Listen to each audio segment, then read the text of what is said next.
Pemirsa, belakangan ini pemasangan pagar besi yang lebih tinggi di sejumlah pusat perbelanjaan di Surabaya, Jawa Timur menjadi perhatian masyarakat. Lantas apa sebenarnya yang melatar belakangi pemasangan pagar tinggi di sejumlah mal? Apakah murni bagian dari peningkatan sistem keamanan dan penataan kawasan atau ada faktor lain yang perlu dipahami oleh publik? Untuk membahasnya sudah bergabung dari luar studio dengan Eri Cahyadi, Wali Kota Surabaya, dan Wijayanto Samirin, Ekonom Senior Universitas Paramadina. Selamat sore Bapak-Bapak, Pak Wali Kota, Pak Eri, Pak Wijayanto. Selamat sore. Assalamualaikum. Selamat sore Pak Wijayanto. Waalaikumsalam warahmatullahi. Waalaikumsalam. Baik, terima kasih sudah meluangkan waktu. Sedianya kami juga ikut mengundang dari Asosiasi Pengusaha ya, dari APPBI, belum bisa bergabung. Saya langsung ke Pak Wali. Jadi apa yang sudah Anda diskusikan beberapa waktu lalu dengan pengelola mal, Pak Wali? Apa keputusan yang diambil, Pak Wali? Jadi mohon maaf Mas ya, kalau di Surabaya ini malnya tidak ada yang terlalu tinggi, pakai pagar tinggi itu nggak ada. Oke. Hanya ada beberapa mal saja, 3 mal. Itu karena memang yang pertama itu adalah keluar masuknya dia, itu saya minta dikasih pagar memang, agar dia tidak menyeberang karena di tengah. Jadi bisa diatur satu sisi, 2 sisi keluar masuk karena ada JPO di sana.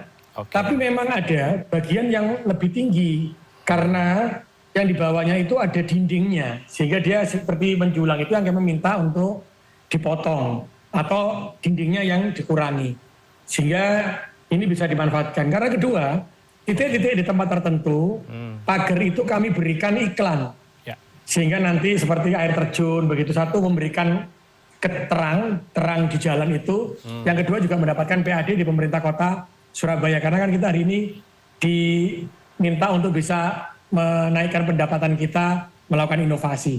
Jadi tidak semua mal yang ada, hanya 3 yang memang kita fungsikan bisa digunakan sebagai iklan nanti. Begitu Mas. Oke, prinsipnya mereka sepakat dengan permintaan Anda, Pak Wali, untuk dipotong seberapa kurang yang Anda inginkan?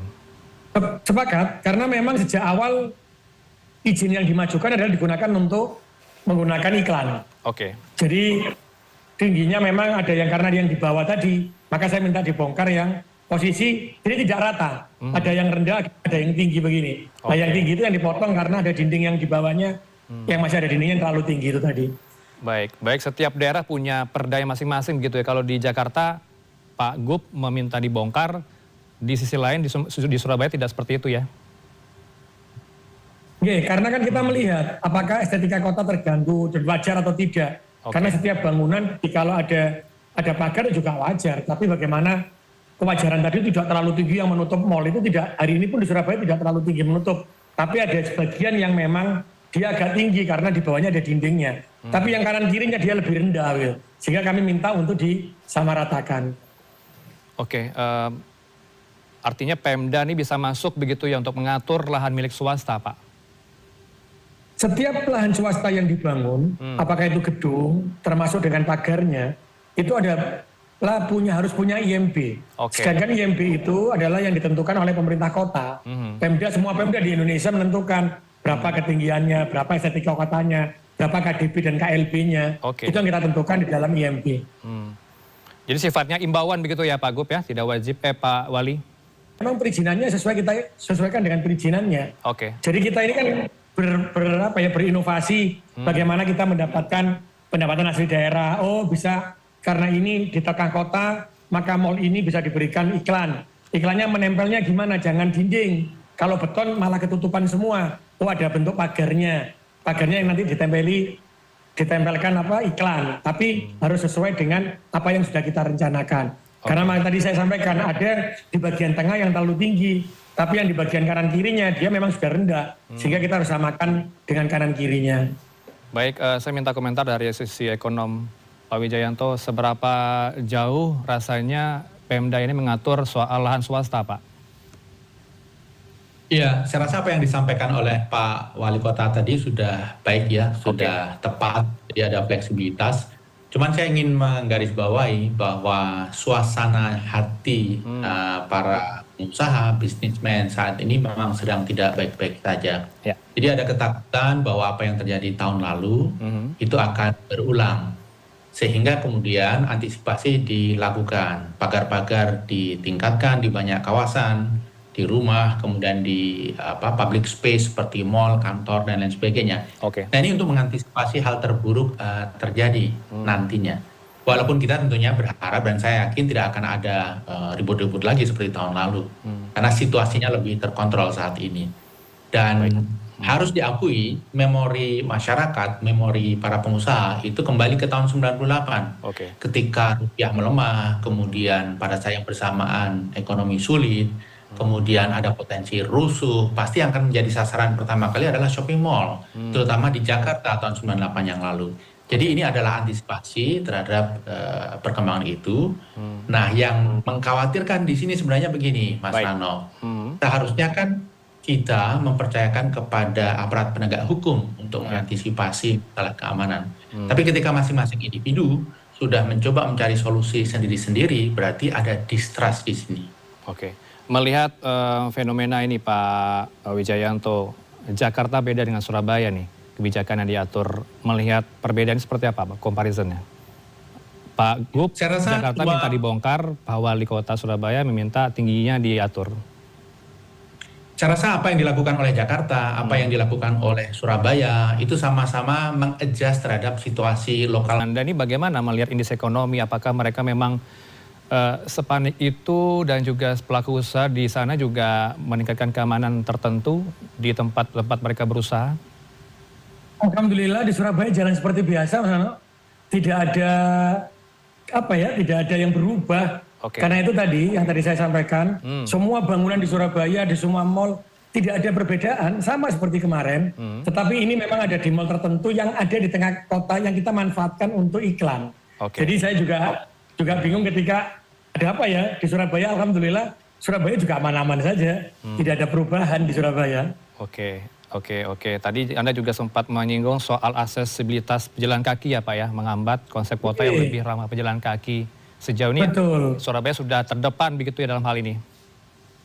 Alhamdulillah kita itu kan gini Mas, ketika melewati bangunan apapun di Surabaya, itu harus bangunannya terang, satu. Yang kedua, orang nyaman. Nah dengan pagar tadi yang tidak terlalu tinggi tapi ada iklannya, maka dia akan jadi terang, pedestriannya juga jadi terang. Sehingga ketika kita mengandalkan lampu PJU saja, dengan jarak tertentu juga masih ada titik tertentu yang spotnya tidak terlalu terang. Tapi saya berharap di seluruh Surabaya, nanti ketika ada dindingnya atau pagar yang pendek pun, itu juga harus ada lampunya. Sehingga orang nyaman, ketika jalan itu kan nyaman, Mas. Oh masih ada, merasa dekat dengan bangunan itu, merasa dekat.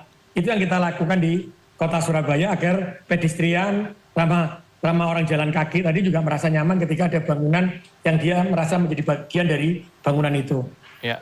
Pak Wali, beri kami gambaran sebenarnya untuk pagar kantor DPRD Jawa Timur yang berlokasi Surabaya, apakah sama tinggi rendahnya dengan mall? Kalau yang di sama Pak, lebih rendah, malah lebih rendah. Jadi tidak sama ya, karena kalau bangunan yang di kota Surabaya, kalau kita lihat balai kota saya malah nggak ada pagar. Terus bangunan-bangunan mall yang ada di Galaxy juga nggak ada. Jadi hanya tertentu saja yang hanya 3 atau 2 yang memang di situ dia akan memasang iklannya. Tetapi tidak semuanya ya, tidak semua bangunan full dipasang pagar, tidak. Hanya tengahnya saja. Kanan kirinya tetap dia. Kanan kirinya tetap. Baik, termasuk juga sejauh ini Anda juga melibatkan kajian masyarakat begitu Pak Wali untuk membangun sebuah bangunan atau gedung termasuk perbelanjaan. Jadi semua tempat pembelanjaan itu ketika membangun bangunan itu harus ada PBG-nya. Ketika PBG-nya itu kita melibatkan arsitek, jadi bagaimana dengan menyambung dengan estetika kota, bagaimana dia memberikan rasa nyaman kepada masyarakat, itu semuanya keluar di dalam izin mendirikan bangunan di PBG itu. Jadi tidak bisa serta-merta dia juga mendirikan tanpa ada konsultasi dulu ke tim arsitek dan apapun, itu tidak bisa. Tapi di mana itu bisa memberikan kenyamanan, terus ada connect batin dengan masyarakat ketika melewati di depannya begitu. Karena di titik-titik tertentu juga ada pos polisi yang memang gabung di pagar itu juga ada. Jadi kita memang mengonekkan itu semuanya. Ada respon Pak Wijayanto dengan statement barusan? Ya, saya tertarik dengan statement Pak Wali Kota. Jadi memang ya kita harus menjelaskan bahwa situasi yang sesungguhnya di Surabaya tidak seperti yang dibayangkan. Karena di Jakarta Pak Wali Kota yang beredar itu adalah mal-mal di Surabaya, pagarnya sekarang tinggi-tinggi. Jadi komunikasi yang Bapak sampaikan perlu terus dilakukan. Tetapi yang tidak kalah penting, kita memang harus menghimbau supaya public facility itu tidak mengerek pagar setinggi mungkin. Ya, betul. Karena semakin tinggi pagar itu menggambarkan semakin tingginya distrust sosial, semakin tingginya potensi rusuh, semakin tingginya segregasi ekonomi. Yang itu semua justru bisa menstimulus kerusuhan begitu. Jadi memang harus dorong supaya segalanya itu proper, jangan berlebihan. Oke, kembali ke Pak Wali. Pak Wali tadi kan juga sempat memutarkan statement dari Pak Menko Polhukam begitu ya, kondisi tanah air sejauh ini stabilitas nasional tetap terjaga, tapi kalau untuk Surabaya bagaimana aktivitas masyarakat terutama di media sosial? Apakah bikin gaduh? Alhamdulillah sampai saat ini masih suasananya juga seperti biasa, masih terjaga. Tadi saya menggarisbawahi Pak Wijayanto tadi. Ya.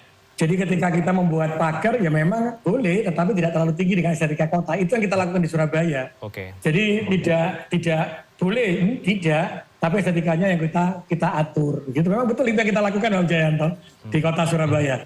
Jadi tidak boleh terlalu tinggi karena saya sepakat kalau terlalu tinggi itu juga membuat orang kenapa ya? Karena akan ada batas, Pak. Kalau saya mengatakan orang yang merasa mampu atau tidak mampu itu seperti dibatasi gitu. Oke. Jadi orang merasa ada tidak kenyamanan begitu. Jadi tapi itu yang kita lakukan, kita memang membolehkan, tapi syaratnya sudah kita tentukan tidak boleh terlalu tinggi dengan hitungan-hitungan yang kita punya. Ya. Gitu Mas. Ya, yang saya pengen pastikan nih Pak Wali, 100% warga Anda tidak percaya atau gampang percaya hoax begitu ya, ujaran kebencian, beberapa isu yang tidak benar di media sosial. Saya tekankan. Alhamdulillah. Alhamdulillah di Surabaya suasana tenang, tidak ada seperti yang dikhawatirkan karena di Surabaya ini warga kami bergerak bersama, tidak ada juga belum sampai alhamdulillah ya, sampai dengan ada saat ini tidak ada pemikiran-pemikiran yang seperti itu di kota Surabaya. Karena kami yakin dengan aparat keamanan, kami yakin dengan TNI Polri yang ada di kota Surabaya. Baik, saya terakhir ke Pak Wijayanto. Bagaimana Pak, tadi statement Pak Menko Polhukam kita putarkan, meyakinkan kita warga Indonesia bahwa kondisi aman-aman saja sejauh ini di Indonesia, Pak. Ya, saya juga punya keyakinan ya, Agustus ini tidak akan ada keributan, tidak akan ada kerusuhan, karena semua pihak sudah lebih bersiap. Oke. Walaupun memang kita harus akui secara ekonomi kita mengalami masa-masa yang tidak mengenakan, daya beli sedang rendah, kemudian ketimpangan ekonomi juga cukup tinggi. Nah ini semua yang harus kita address. Tetapi saya sepakat bahwa hal-hal yang dilakukan mengerek pagar sangat tinggi itu memberikan simbol segregasi sosial yang buruk, dan ini justru semakin memperburuk situasi. Seolah-olah Indonesia ini seperti Afrika Selatan yang masyarakatnya tersegregasi. Kita ingin Indonesia ini seperti Jepang yang masyarakatnya lebih equal, kemudian bangunan-bangunan Indonesia tidak mempunyai pagar yang tinggi. Jadi saya rasa simbol-simbol ini juga harus didorong untuk proper, jangan memberikan sinyal yang salah, negatif kepada masyarakat dan kepada media. Oke, bisa ditambahkan Pak Wali? Bisa kita berkaca dengan Jepang tadi kata Pak Wijayanto. Ya, jadi saya sepakat dengan Pak Wijayanto. Jadi di Surabaya alhamdulillah dengan bangunan mal dan pagar yang ada di kota Surabaya juga masih seperti yang lama dan biasa. Baik. Hanya ada 2 atau 3 mal saja. Tapi saya sepakat tidak boleh menimbulkan efek sosial. Jadi kalau bangunan terlalu tinggi itu seakan-akan memisahkan diri. Itu yang di dalam estetika kota, dalam filosofi arsitektur juga tidak disarankan karena akan menimbulkan efek sosial yang besar. Baik, sudah clean and clear begitu ya beberapa paparan Anda. Terima kasih untuk waktunya Bapak-Bapak. Heri Cahyadi, Wali Kota Surabaya, Wijayanto Samirin, Ekonom Senior Universitas Paramadina. Selamat sore Bapak-Bapak. Assalamualaikum. Salam warahmatullahi wabarakatuh.